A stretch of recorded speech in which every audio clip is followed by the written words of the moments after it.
Assalamualaikum warahmatullahi wabarakatuh. Tepangkeun wasta abdi Faud Mubarok di kelas 10 IPS 2. Bade nyaritakeun carita babat nyaeta Kean Santang.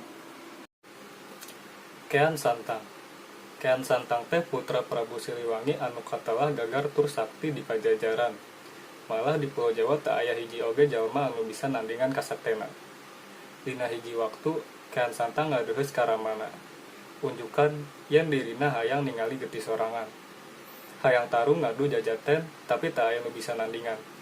Ngadangu kasauran putrana kitu, Prabu Siliwangi guat bae nyauran para ahli nujum kerajaan.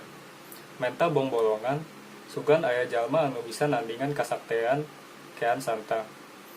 Ditanya kitu, para ahli nujum teh kabehana ngabigu teu aya nu nembal.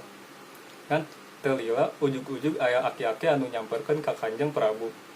Kanjeng Prabu kaula bisa nuduhkeun saha jalma anu bisa nandingan kasaktean tua putra. Jauh pisan eta jalma teh ayana di negeri Mekah, ngaranna Bagenda Ali. Saha kira-kirana anu bakal unggul lamun anak kaula tarung jeung Bagenda Ali? Kanjeng Prabu alik naor.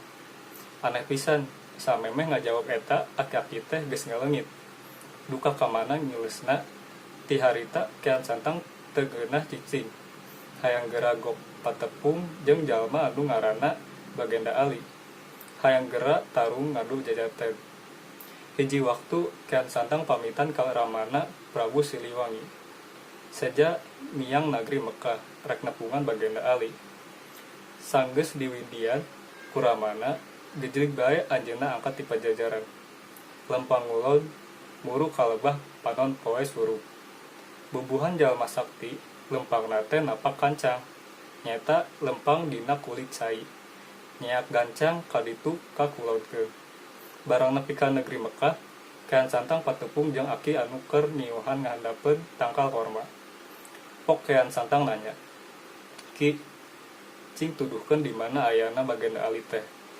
Eta aki-aki teh kur melong. Neges-neges ka nu anyar datang. Saha ujang teh? Pokna kalah malik nanya. "Kaula teh Kean Santang ti Pulau Jawa. Kaula hayang tepung jeung Bagenda Ali. Cenah anjeunna teh jalma sakti. Kaula hayang ngadu jajaten." Kitu. Yu atuh tuturkeun aki. Cek eta aki-aki ngajak ini ti dinya. Kean Santang nuturkeun, tapi kakara oge sabara lengkah aki-aki teh pok nyarita. Aeh itek aki tinggaleun. Cing pang nyokotkeun ujang. Kean Santang guat balik deui. Maksud rek mang nyokotkeun itek. Ari itek si aki teh nancep deket tangkal korma. Barang eta itek dicabut, karasa beut pageuh. Kean Santang nyabut deui beuki bedas. Angger bae teu kacabut. Kean Santang mapatkeun ajian, nyabut deui eta itek sataker tenaga. Aneh pisan, lain itek anu kacabut teh, tapi kala kasukuna ambeus kana tandeuh. Kitu jeung kitu bae. Unggal manehna nyabut, sukuna kalah beuki meubes. Kean Santang geus ngoprot kesang. Itek angger teu bisa kacabut. Manehna mimiti boga curiga yen aki-aki nu boga eta itek teh tangtu lain jalma samanea. Keur kitu aki-aki teh geus aya gigireun. Saha saenyana Andika teh Ki? Cek Kean Santang samulungse. Si aki ukur seuri ditanya kitu teh. Nya kaula anu diteangan ku Andika teh. Kaula Bagenda Ali. Ngadenge kitu rumpuyuk bae Kean Santang nyuuh kana sampean Bagenda Ali. Manehna taluk sadar yen kasakten dirina ukur satungtung buuk upama dibandingkeun jeung elmu kawadukan Bagenda Ali. Kaula taluk sumerah diri hoyong guguru ka Kanjeng Bagenda. Cek Kean Santang.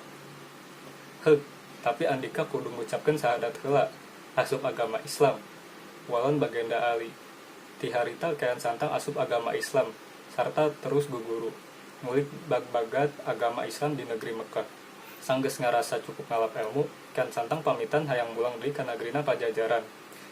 Ku Bagenda Ali diwidian kalayan dibere pencen yen Kean Santang kudu nyebarkeun agama Islam di Pulau Jawa. Aya dua rupa barang anu dibekelkeun ku Bagenda Ali nyaeta tasbih jeung kitab Al-Qur'an. Kean Santang mulang deui ka Pajajaran, nyebarkeun agama Islam. Teu saeutik rahayat Pajajaran anu tuluy ngegam agama Islam. Ari Ramana Prabu Siliwangi tekersen ngagem agama Islam dibarengan ku sawatara prajuritna.